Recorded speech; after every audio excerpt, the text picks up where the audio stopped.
right now the current scenario in Germany is like there are no job opportunities. In Germany, every day around 3,000 people celebrate their 65th birthday. That means they are retiring. They are close to retirement age. Germany is going to be lacking over 280,000 nursing professionals by 2049. Already today, tens of thousands of nurses are missing in Germany today. Don't laugh.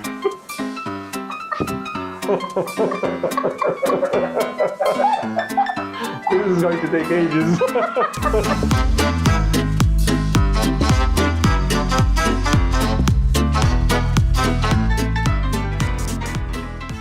Hello everyone, welcome to yet another episode of Yes Talks. And today we will be diving into the job market in Germany, the current scenario, what are the opportunities available. And for that we have a special guest with us, Mr. Stefan Zammit. Hi, so welcome. Bharti, thank you for having me. Okay, so he is the co-founder and managing director of Yes HR International. So it's his third trip in India, I guess. So what's the motive of yours to visit India this time? Well, first of all, I'm always happy to be in India. Every reason or every opportunity to come here is fantastic. I love the country. I love the people. I love the food. Of course. And I always have a good laugh with some wonderful colleagues.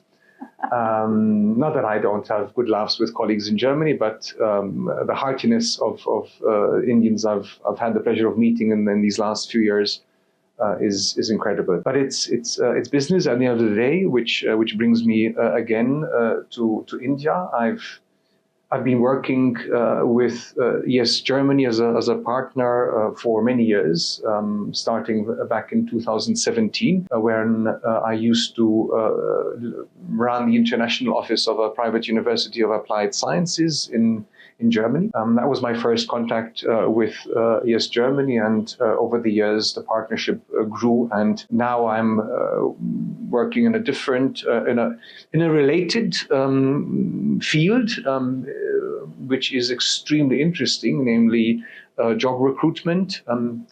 I work for clients in Germany who are interested in finding staff, qualified workers, skilled and qualified employees abroad, and I help them find the right people.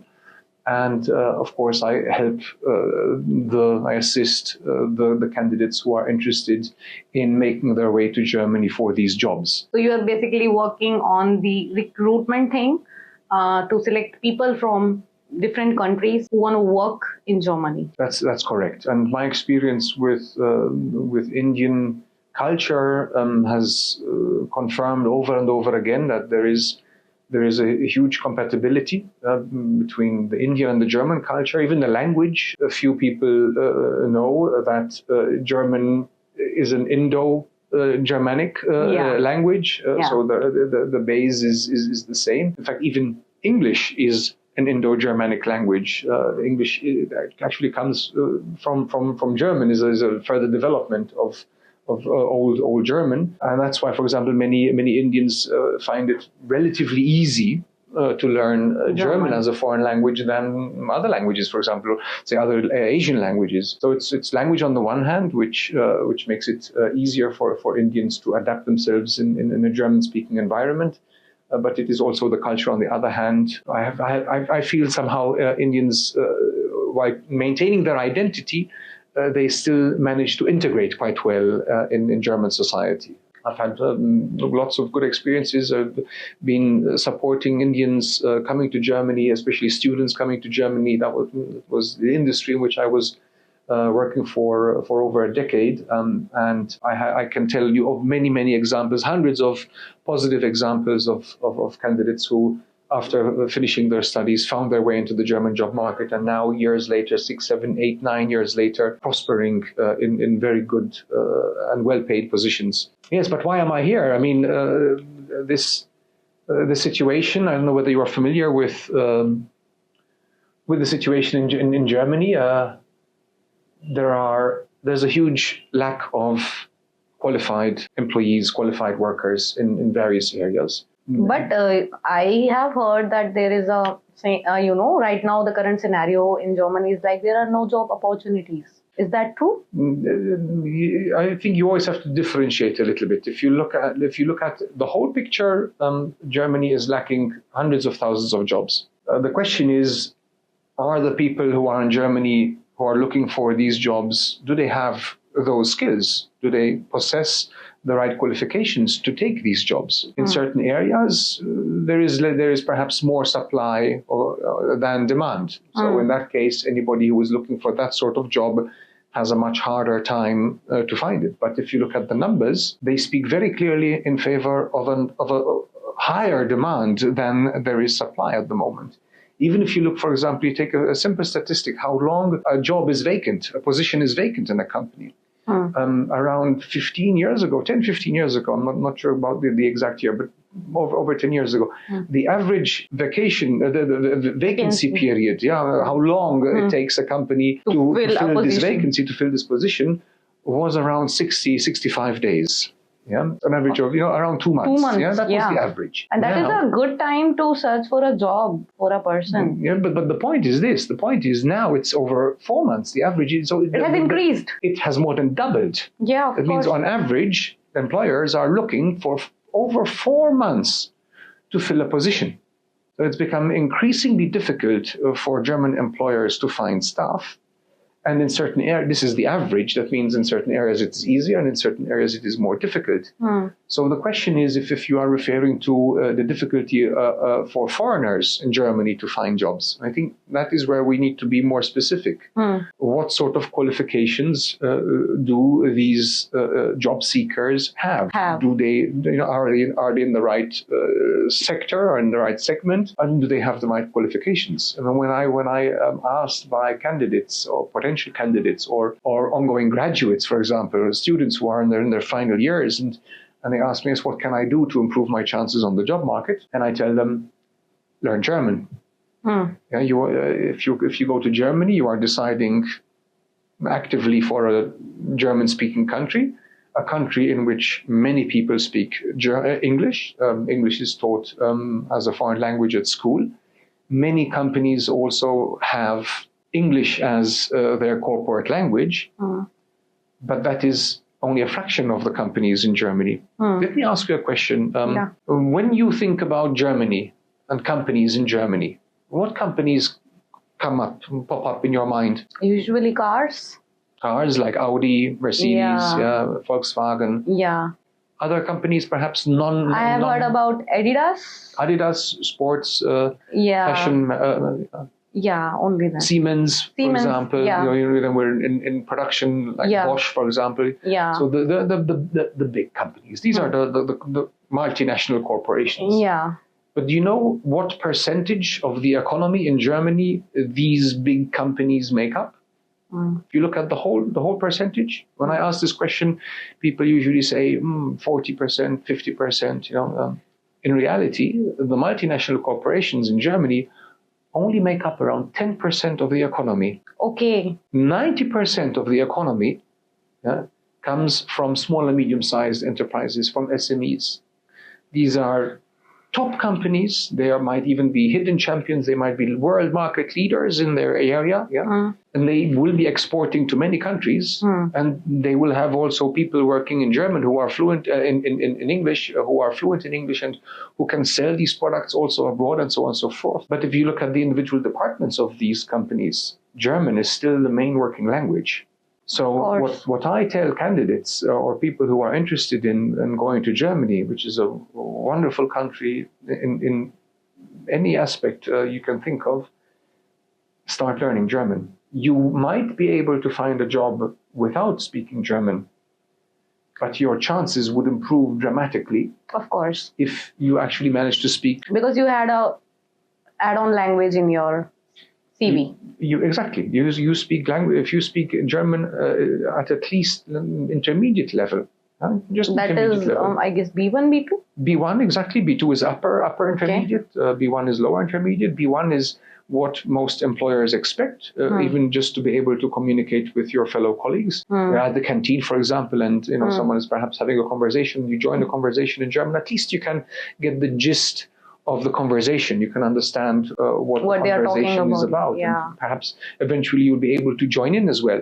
This is very common in companies in which English is the main working language. You will still find many German employees who would be speaking, of course, in their native language, just like it would be in India. If you're in Maharashtra, for example, or if you're in Haryana, or the people will be speaking their local language if the participants in this conversation. And if you know that local language, then it's easy for you to be a part of that conversation, to mingle with them, talk to them, and that is very important, and that is the main role of a language. If you learn that, as I say, you still have good chances of finding, if you have the right skill set, you still have good chances of finding a job even without German. But if you ask me, everybody should at least reach B1, so this lower middle intermediate level. And if you can bring it to the next level, B2, which is advanced intermediate, and even better, then eventually once you are in Germany, of course, it will be easier if you manage to reach the advanced level, C1, which would allow you, of course, to also communicate with customers in German. Then all doors will be open to you. So language is an important key. Some doors will open even without this key, but many more doors will be open to you if you have the language key. So language is very important. And getting back to statistics, we have. I mean, I like this one particular statistic. In Germany, every day, around 3,000 people celebrate their 65th birthday. 3,000 people. In India, it's a lot more. Of course. But that means they are retiring. They are close to retirement age. And at the moment, their retirement age is 67. But many 3,000. 3,000 every day. But the more important point is how many people are turning 18, how many people are being born. Every day, only 1,800 people turn 18. So we have nearly twice the number of people who are reaching retirement age than the number of people who are entering working age. There is a huge gap that has to be filled. Huge gap. And in the next couple of years, I think 1964 was the year in which Germany had its strongest birth rate. So we call them the baby boomers. In 1964, that was the year in which most Germans were born. And 1964. And 1964 means that today they are 60 years old, or they are turning 60 this year. That means in the next 3 to 7 years, depending on how early they retire, they will be entering retirement age. And then the vacancy will be... If we take a look at one segment, which is affected double by this development, let's take a look at healthcare. Old people, the elderly, naturally require more care. Yeah, of course. They have more ailments. They perhaps get sick more often than others. So they need care. They need treatment. So on the one hand, we have more people who need treatment, and we have less people who can do the treatment work. Yeah, of course. Who is going to treat them? There are statistics which show, depending on which scenario will happen. Of course, these are all prognosis. You never know at the end of the day what's going to happen. But even in the best scenario, Germany is going to be lacking over 280,000 nursing professionals by 2049. Already today, there is a huge gap. Tens of thousands of nurses are missing in Germany today. 1 lakh is 100,000. 1 lakh jobs. 2.8 lakhs will be missing just in nursing professionals. Just in nursing, and there are tons of professions available. And this is despite all the ones coming already from abroad. There are already many nursing professionals coming from abroad over the last 10, 20 years. I know many institutes teaching German who have been training the nurses in German so that they can come and do the patient care. But it's not enough by far. The numbers are still increasing. We still need more. Nursing is one huge segment in which Germany is relying on qualified nursing professionals to come from abroad, because we will definitely not be able to close the gap through... because it's a huge gap. It's a huge gap. And Germany is a growing, an aging economy. Things are not as bad perhaps as in other countries such as Japan or Korea, but South Korea, the situation is dramatic, which makes it, of course, particularly attractive for people in this industry, for employees in this industry, for them to come to Germany and benefit from the current job market situation. Okay, with that, how do you see Indian students suitable for German market? In the case of nursing, the good thing is their qualifications are recognized as a partial recognition, which is possible, meaning that nurses who can prove that they have certification according to Indian standards. So they have, for example, their BSc in nursing. So they are registered nurses, for example. They can apply for recognition. And all they need is German language. Exactly. That is the only requirement. But they only need B1 to begin with. Yeah. So that they can get their visa then. Once they have B1 and they've passed the B1 exam, that allows them to get their visa process successfully, fly to Germany, and then they can already start working as nursing assistants. So it is possible to work as a nursing assistant, even if you don't have the full recognition yet. The idea is, of course, to get used to the system in Germany, work as a nurse assistant. You're earning also good money. As a nursing assistant, you earn less than you would be earning if you have the full recognition. But in the meantime, while you are, of course, working as a nursing assistant, you can continue learning the German, and then you prepare yourself for a final test. And once you've passed this test, then and you've done your B2, then you will receive the full recognition, and you can work as a fully recognized nurse. And how long does it take? We work together with academies that organize training, intensive training for 3 months. That is one option. You do the intensive training for 3 months. So you don't work in this period as a nursing assistant. You just focus entirely on the training. Okay. And then at the end of these 3 months, you can do the test, and then you are fully recognized, and you can go to the clinic or to the residential home, or whatever. In that meantime, do they earn? In this particular training program, no.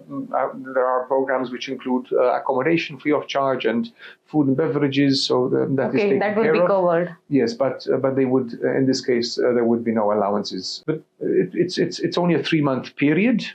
So the question is it worth the investment? I guess it depends on the individual preferences of the nursing professionals. Some prefer to perhaps go for this training and then enter directly as fully recognized nurses and earn more money.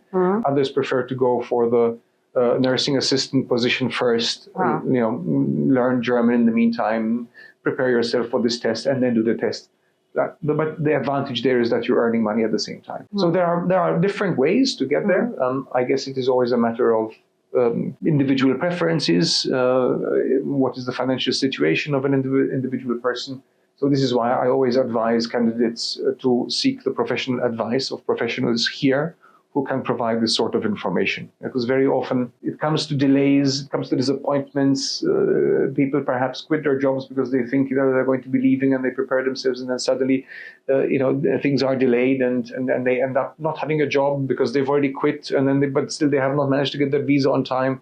So I always advise to get proper consultation and the right information. Exactly. Okay, nursing is one sector. Apart from that, what are the major, sectors that are booming this time at present for the jobs? At the moment in Germany, we are undergoing a very important energy transition. Okay. Meaning that both industry and households are switching to a cleaner form of energy consumption. The industry, of course, is especially the energy-intensive industries, the metal industries, for example, automotive supplying companies, and so on. They need, of course, energy, electricity, power to generate their production plants. They too are now being forced by market mechanisms to switch to renewable energy resources. And in the case of households, we are seeing a boom in alternative energy sources, for example, heat pumps. Okay. Heat pumps, the combination of heat pumps with solar photovoltaic systems, so solar panels on the roof generating energy, and that energy then being used to operate the heat pump, which secures the heating system. Central heating system in Germany in winter is cold. And everybody knows that. I guess everybody associates lovely snow With Germany, that is the case. Not in summer. In summer, we have very high temperatures exceeding 30 degrees. Sometimes, 30? yes, 30. In summer, I guess right now here it's more than 30. And well, in Delhi at the moment, it was over 40 this morning. Yeah. So it's not that much. That doesn't happen very often in Germany. Let's put it that way.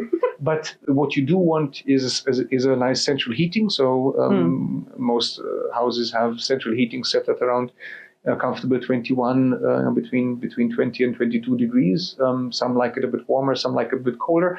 But it's all central heating. And most of the households nowadays still heat their houses with fossil fuels, oil and gas. Still, yes. Okay. Still. But that's what I mean. There is a huge transition at the moment, a huge demand for heat pumps. So many are now switching to a much greener technology. And who is going to install all these solar panels and all these heat pumps? So at the moment, there is a huge demand for technicians. Who have the required skills to install these electrical installations. So there is definitely a huge demand for skilled workers. In general, mechatronics is also definitely a very interesting area. Germany needs all sorts of qualified workers, plumbers, electricians, even mechanics. I was recently approached by a company, by a mechanic, an Audi mechanic. He's been looking for an Audi mechanic now for over a year. He's desperate. Customers who would like to take their Audi for a service need to wait for 5 to 6 weeks for an appointment before he can service their cars. And that is not only the case for Audi. So there is a huge demand for skilled workers in this area. Another area is definitely going to be very interesting is in battery technology, or for example also in we're talking about white collar jobs, for example, also in the area of chip production.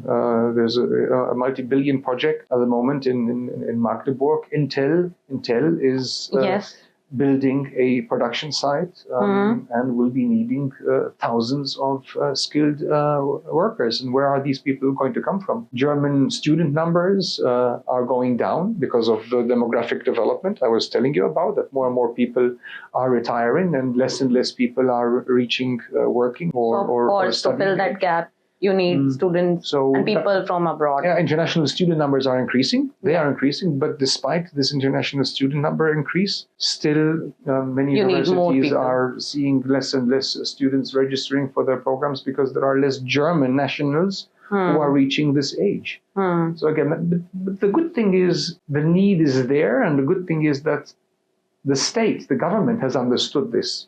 Yeah. Germany has always been very welcoming when it comes to not only asylum seekers, but also qualified workers. So, for example, the stayback period for graduates has been constant for many years now at 18 months. Yeah, 18 months. And if they find a job within these 18 months, they can also apply for further permits. Yeah. Now there is new legislation in place. Last year, government, the state, implemented a new law in 3 steps, the first step of which was implemented in November last year, 2023. The second step was recently implemented in March 2024, and the next one will be now in June next month.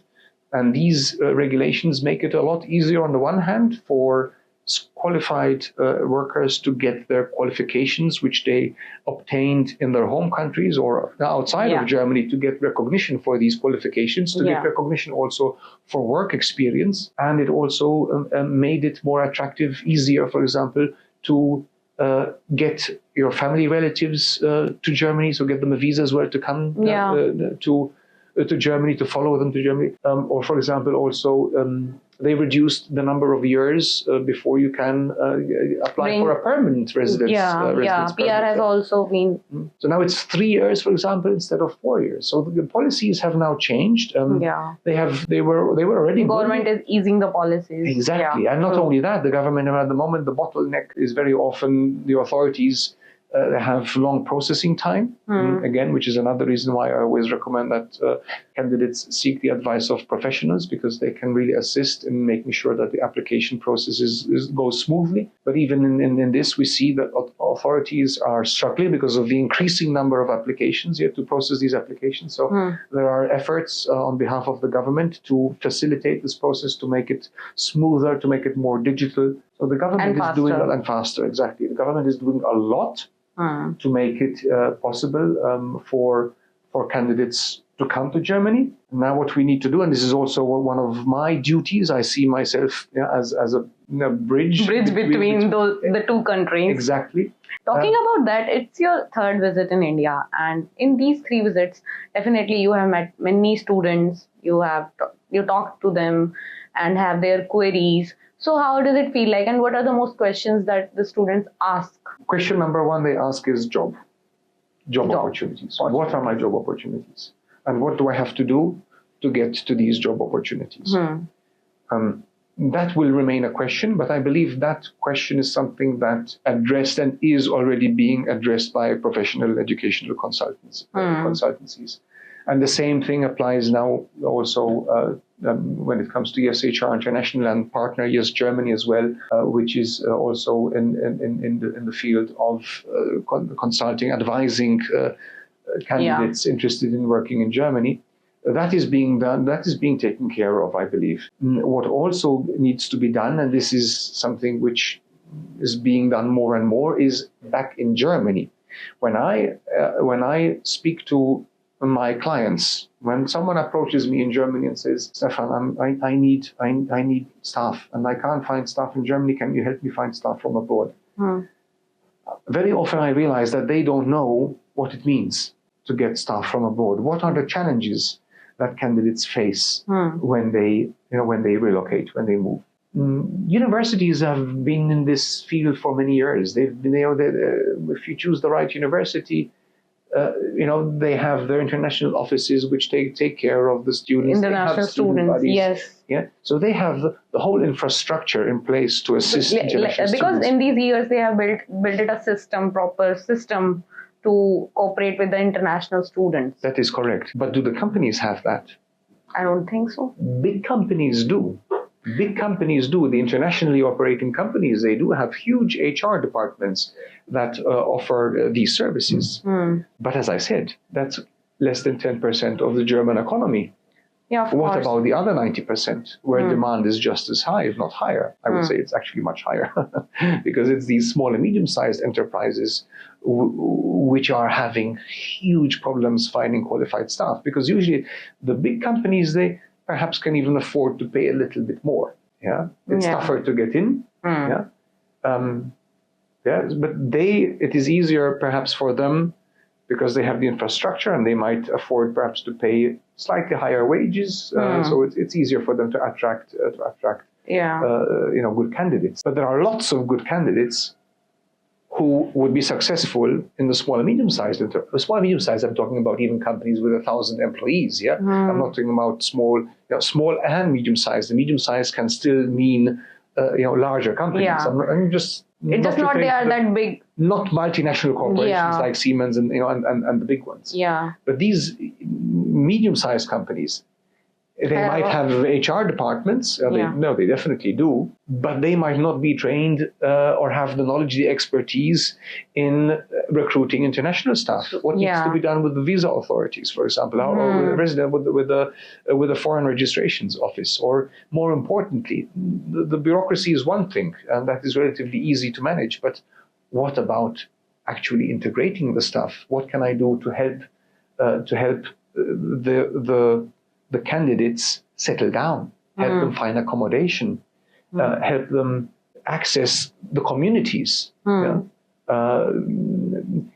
What sort of offerings do they have to support the connection between the employees? Integration into the team, helping them understand the corporate culture, intercultural training. So it's not only about training this international staff relocating to Germany, it's also about training the staff in the companies, understanding the needs and the mindset of their future international colleagues. So this is groundwork which is being done, which is still also going by on? myself. Of course, it's an ongoing process. More and more companies are open to international recruitment, international staff, and but they need to understand what this implies. It's not enough to just employ someone, okay, and then you come and assume that things are going to be plain sailing. Both sides have duties. Of course. And yes, HR International supports both sides in understanding the respective duties, and filling that gap, and helping them implement the measures that are required in order to close these gaps, both on this side, the candidates, as well as on the employer side. And I guess that is very important to fill this gap. That gap.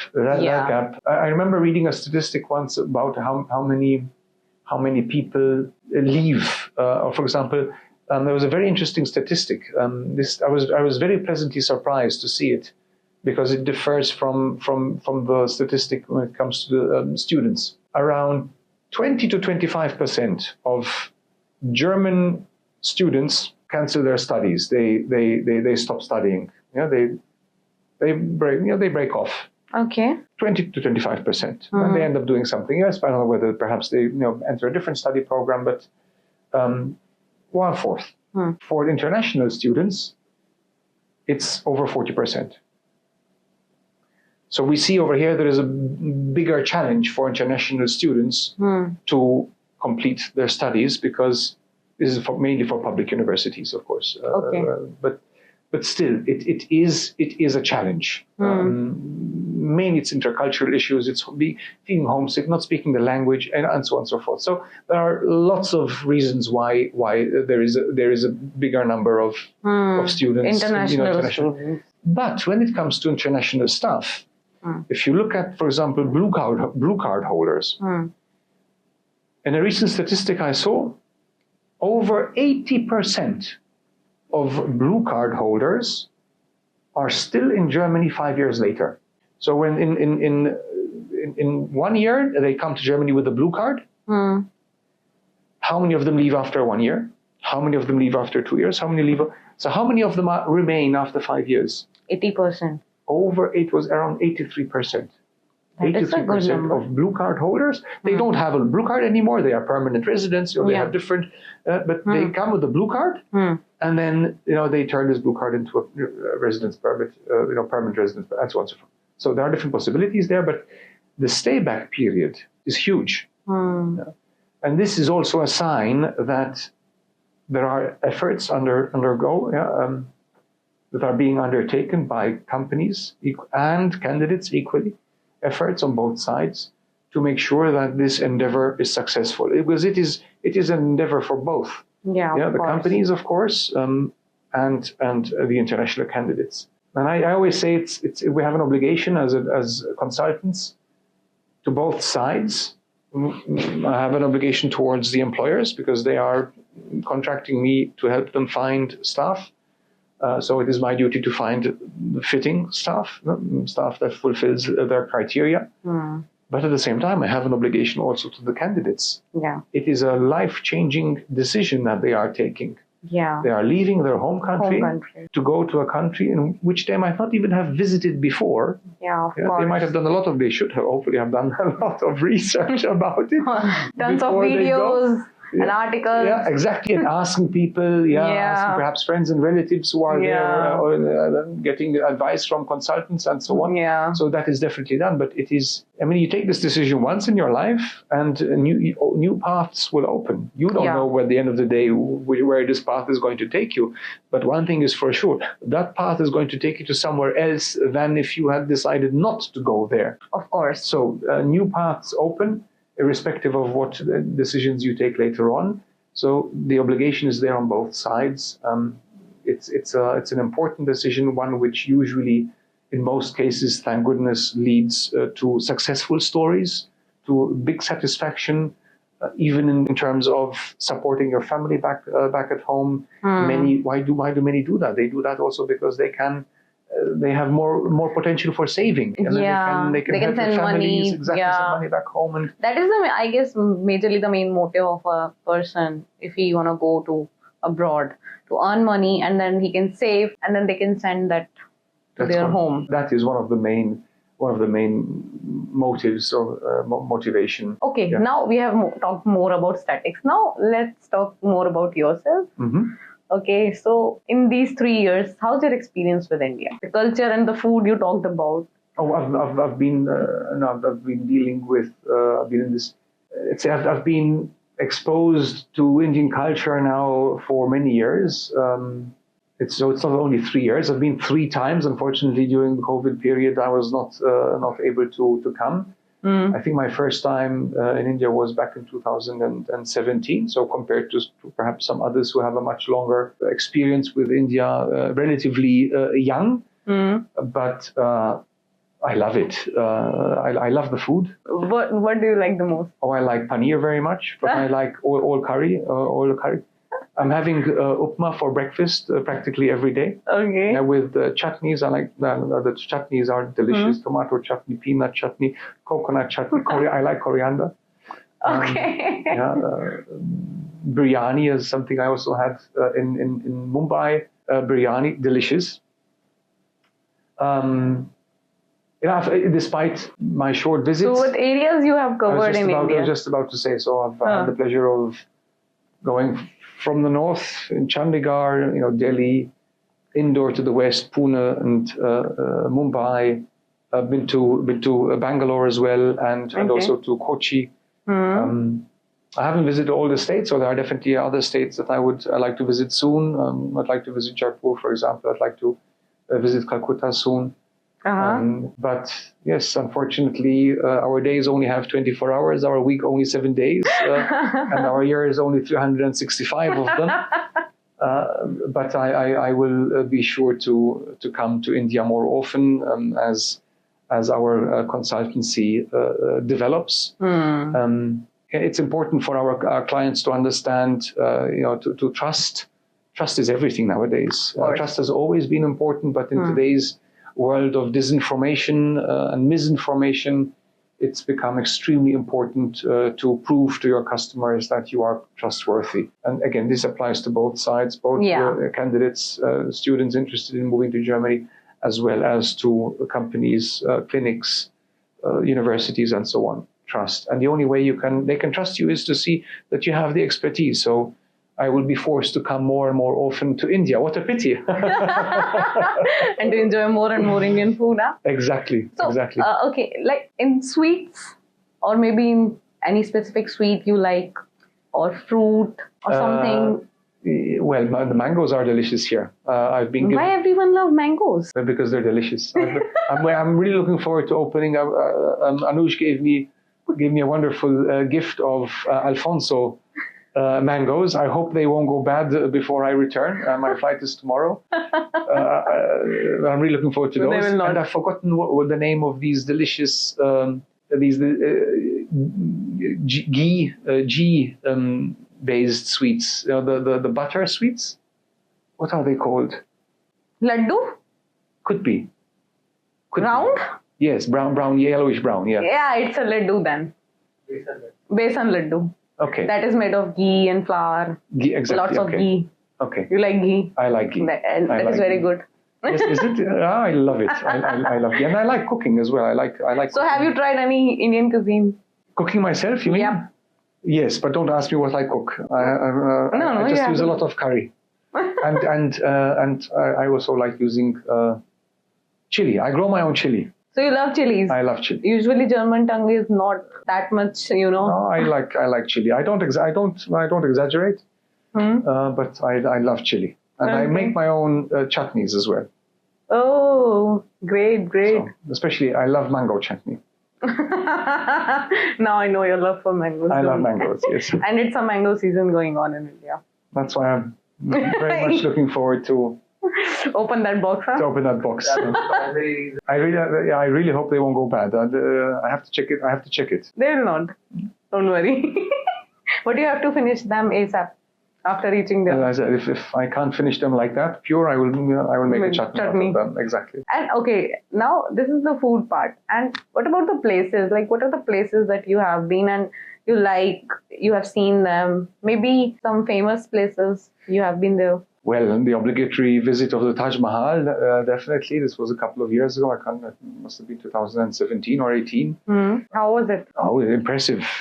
But to be honest with you, it's not the sights which I want to see. It's meeting the people, which gives me a much better experience than seeing the sights. seeing the sights. I mean, the site is a wonderful The food building. and the people, huh? The food and the people. You go to the sites to learn more about the history. And to learn more, perhaps to understand also better how culture has developed the way it has. But I like meeting the people, and I'm a very curious person. I like asking them all sorts of questions, where they come from, what language do they speak. Have you ever tried to learn Indian languages? Any? Hindi maybe, or maybe from South? No, I every now and then I ask how to say thank you and please and how to say good morning, but unfortunately you forgot. I forget them. I'm sorry.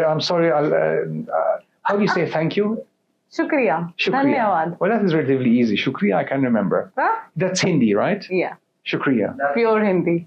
Shukriya is not Hindi. Ah. Shukriya is Urdu. Yeah.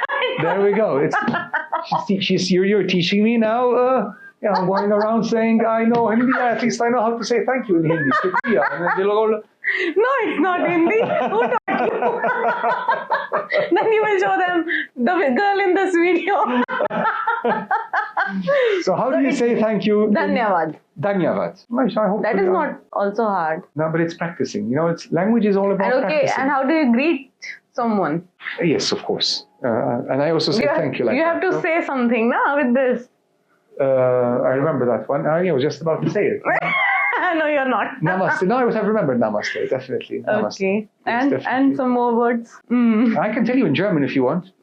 Okay, talking about mangoes, what we call them in Hindi? Mango. No. No. I don't know.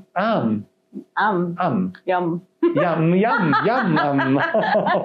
With yum, you can remember it. Okay. I remember that one. And that's Hindi, not Urdu. No.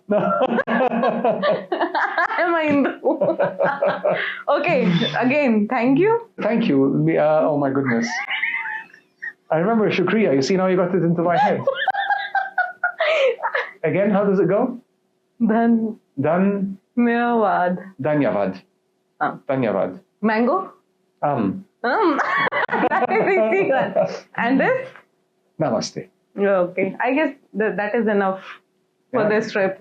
Maybe on next trip. Test me next time. But you see, learning a language is not easy. It's easier for the younger you are, the easier it is. In fact, perhaps I'd like to add one last point before we finish our wonderful conversation. We've talked about work, and we've naturally talked about also moving to Germany perhaps for studies, but definitely the focus has been on work. But there is also one very interesting field which is becoming more and more attractive, where German companies are having bigger problems. I don't know whether you're familiar with the German vocational training system. Yeah, I have heard about It's famous worldwide for... It is getting famous recently as well now. It's a fantastic system. Or maybe the vocation. Ausbildung, exactly. The German Ausbildung. And it's renowned worldwide because apprentices who complete their vocational training the German way, they are experts in their field, be it in tile laying, as an electrician, as a plumber, as even in nursing as well. There are Ausbildung courses, yes. right? So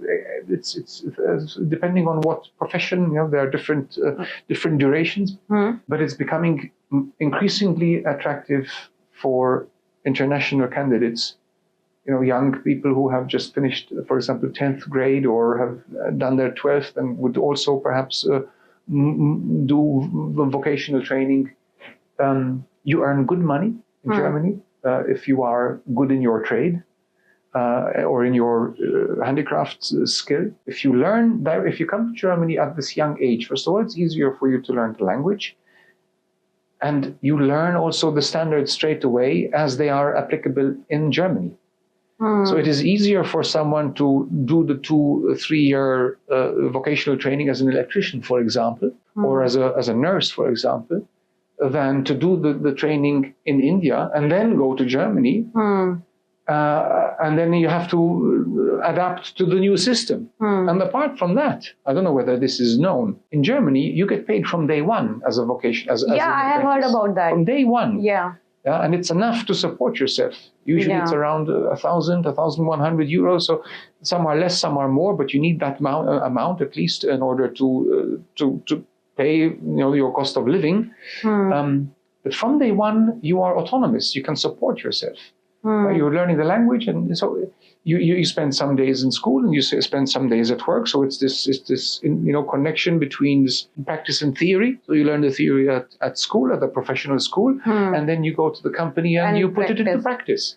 And that is very good, I guess. You are learning and then practicing the thing, and you are getting paid as well for that. Exactly. Because money is the major factor. And very often you can either stay in the company once you've completed your apprenticeship. And you can switch as well. You can switch as well. Yeah. And I'm telling you, there is high demand for highly motivated young people to come here and to go for these professions. So that's why I wanted to add this one point. No, that is very good point. Because vocational has been, get hype recently in the market, and many people are asking about that, about these Ausbildung courses, training, how should they get there. And for that also the major requirement is the German language. Is the German language. Yeah. But again, the government now has recently implemented a new legislation, so it is much easier now for candidates to come to Germany. Again, for visa, B1, so lower intermediate requirement is important. Once you get there, you need to, improve your German as quickly as possible because you are going to go to school, so you will have to pass exams also at school, but you will also want to communicate with your fellow colleagues and possibly also customers in German. But you'd be in a German-speaking environment. It's a lot easier. It's a lot easier to learn the language than if you're, for example, studying in an English taught program. If you're a student and you're going to Germany for your masters and you're studying in German, your fellow students are English. You're in an English speaking community.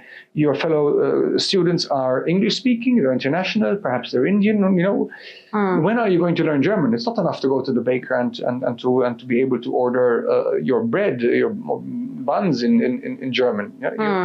So it is much more effective to do this within the scope of your vocational training because you are exposed to the language much more heavily than in other situations. Yeah, because everyone around you is speaking in German. And you're in that environment. And the German employers are happy to welcome motivated international candidates. Who wants to learn. Who motivated. But anybody who is leaving his home country to another country is motivated.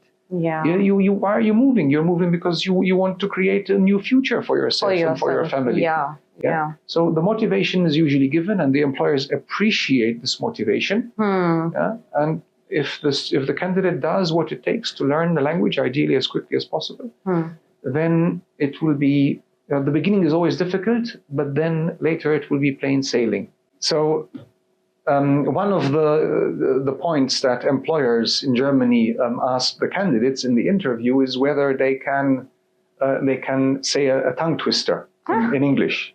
Seriously? No. Yeah, try it out. Try it out. She sells seashells on the seashore. It's an interview question. Are you kidding me? If you don't pass this, they give you 5 or 10 minutes to practice it, and if you can't say it after 10 minutes, then you don't get the position. Or there is another one. Alternatively, you can choose which one you prefer. How much wood would woodchuck chuck if a woodchuck could chuck wood? Yeah. What? How much wood? How much wood? Would a woodchuck chuck? Would a woodchuck chuck? If a woodchuck? If a woodchuck could chuck wood. How much would a woodchuck chuck? How much would a woodchuck if a wood? No. How much wood would a woodchuck chuck? A woodchuck would chuck wood. A bit slow, please. How much wood How much wood would a woodchuck chuck? would a woodchuck chuck? A woodchuck is a bird, yeah? Yeah. How much wood How would a much wood woodchuck would chuck a woodchuck chuck? if a woodchuck If a woodchuck could chuck wood? could chuck wood. Okay. How much wood would a woodchuck chuck? Yes? If a chuck could chuck. Not bad. We're nearly there. I think she would manage it if we gave her 5 to 10 minutes. Yeah. And what was another one? We can actually make that one more complicated. How much good wood Good. No. could a good woodchuck chuck if a good woodchuck could chuck good wood? I have cleared the interview now. Namaste. The other one was She sells seashells on the seashore. she sells seashells on the seashore. She sells seashells. She sells seashells on the seashore. Oh, nearly. The last one. On the seashore. No, it's not the seashore, it's the seashore. Again. She sells seashells on the seashore. Yes. And now faster. You practice it No, and I have cleared the interview. I'll test you next time. Oh, I have also one for you. Go ahead. Okay. People की थाली में पपीता पीला पीला. Ah, you have one advantage though. You speak English. I don't speak Hindi. So? You gave me a hard one. So go ahead. पीतल की थाली People की थाली. पीतल की थाली पीतल की थाली में में पपीता पीला पीला. पपीता पीला पीला. हाँ. Papita is papaya. Papaya, okay. And pila is yellow color. Again, slowly. पीतल की थाली में पपीता पीला पीला. Okay, no, I'm. Let's give it a try. We have to break it down again. पीतल की थाली में पीतल की थाली में पपीता पीला पीला. पीतल की थाली में पपीता. There is only one papita. Only one papita. Papita pitali? No, I got. Okay. Again. Okay, I won't pass. Okay. I won. But you give it to me in writing, and next time I will get it better. I will write it down, and you have to practice that. I will. And the next time when we will be shooting You a can- podcast, we will be starting from that. You can test me. I will. Whoever is editing this, delete it. I will be the one, don't worry. Okay. Now, one of my last question would be the opportunity card in Germany. Can you tell us a bit more about that? Yes, it's this is the last step in the three-step process I mentioned earlier. This new legislation for foreign qualified skilled worker immigration. It's basically a similar system to Canada, or a point system, which assesses the level of qualification of qualified staff, qualified candidates willing to work in Germany. So it's basically another way to get a visa to come to Germany. Mm-hmm. Again, you have certain language requirements as well, and the point system. The main point being here that if you have a qualification which is recognized in the country of origin, so in the country in which this qualification has been issued, Yeah. and you can also provide proof of work experience in this particular area, I believe it's 2 years. Mm-hmm. Then you can come to Germany on a job visa, on a job-seeking visa, Okay. and start working in Germany directly. So it's So everything from your home country is required. that is the novelty of this new legislation. It is no longer required for the foreign qualification to be recognized by a specific authority in Germany. It is if the employer recognizes the qualification. So if the qualification is recognized in the country in which it has been issued, and you have experience that corresponds to this particular qualification, Yeah. then you get more points on this scale, and You can move to Germany. move to Germany. So it's become a lot more attractive to move to Germany in every respect you can think of. And in every field, or there are some specific fields? There are some specific, no, this is just in general, but there are some specific fields where there are very special regulations. So, for example, in nursing, you still have to go through a process of recognition. With doctors, it's the same thing. So there are some areas which require special recognition, but in all other areas, there is this basic regulation. Okay. But my recommendation would be, if there's anybody who is seriously interested in considering working or studying or doing your vocational training in Germany, I strongly advise you seek professional advice.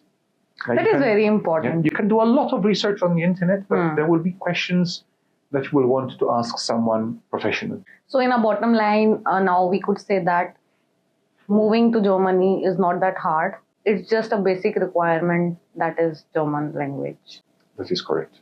That is one key. That will open many doors. Many doors. It's not the only key. There are other keys, but if you manage to, we can call it a master key. Maybe it's a master key. I mean, having German language without any other skills won't help you either. Yeah, of unless course. you want to become a German language teacher. But still, you have something in your hand. Yeah, exactly. When you usually have other skills, you have other qualifications, but if in combination with German language skills and the right mindset, you have many paths. You're perfectly poised to find and get a good job in Germany.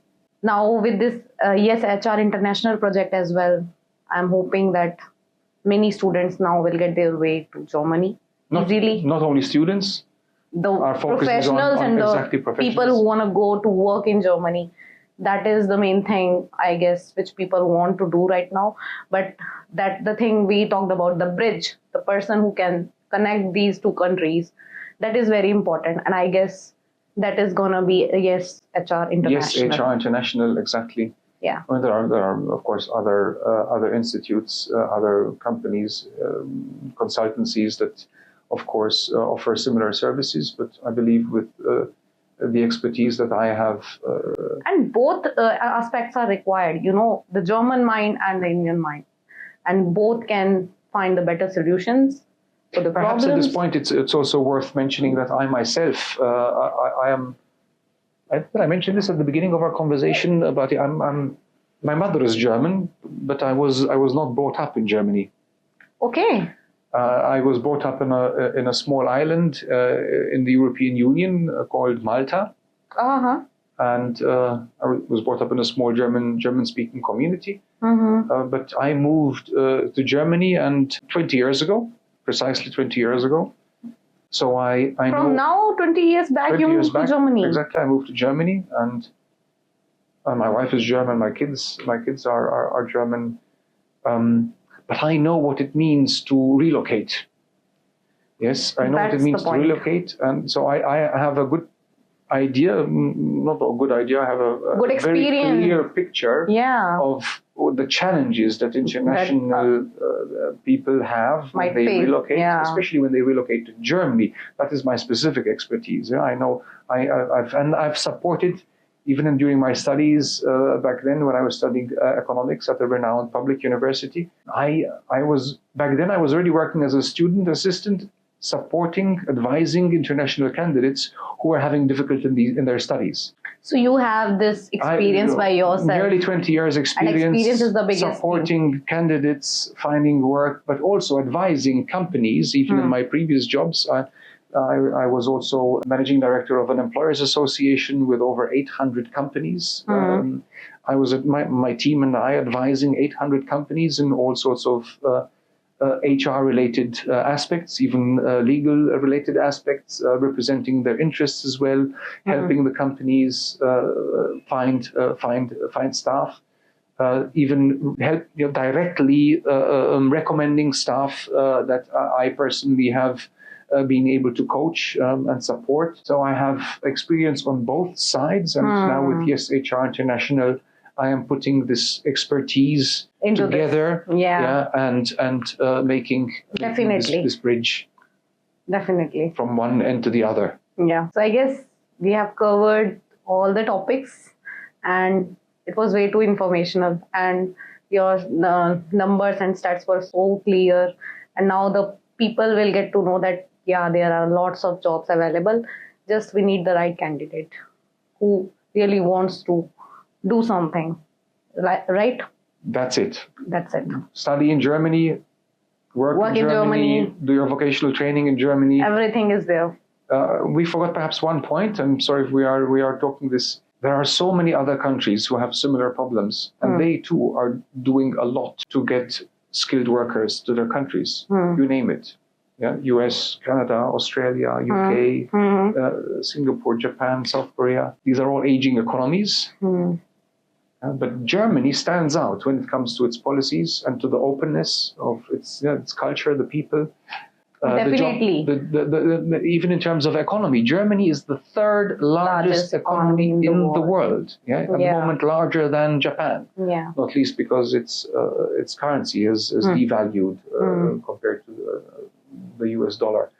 But still larger than India. India, I believe, is the fifth largest economy. Yeah. India will overtake Germany one day, and it will be sooner than later, I believe. Yeah. But even at the moment, even though the growth rates are not so high, you have to look at the unemployment rate. Yeah. The unemployment rate is at just over 3%. It's lower than in the US, if I'm not mistaken. Yeah, very low unemployment rates. Anybody who can and wants to work can work in Germany. Yeah, and what I mentioned before, the demographic development that is taking place in Germany at the moment, in the next couple of years, the situation is going to get more dramatic. So the gap is going to grow. It will be increasingly attractive for international people to come to Germany for work. And Germany is doing a lot. The German state is doing a lot. The individual states, so the German government, the national government, is doing a lot to create the right framework and the right legislation to make it easier for people to come. The individual states, the 16 states in Germany, are also doing a lot to make it happen. And then the companies in turn and the employers' associations are also doing a lot to support this steady flow of qualified staff. So, okay. Thank you so much, Stefan, for being here today. And all the best with your project of US HR International.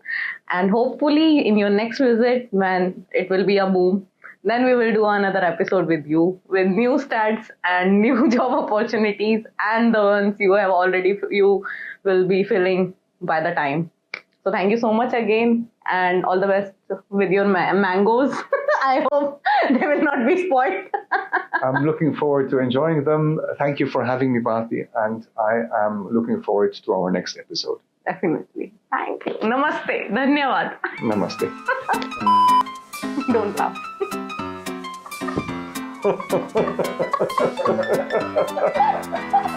This is going to take ages.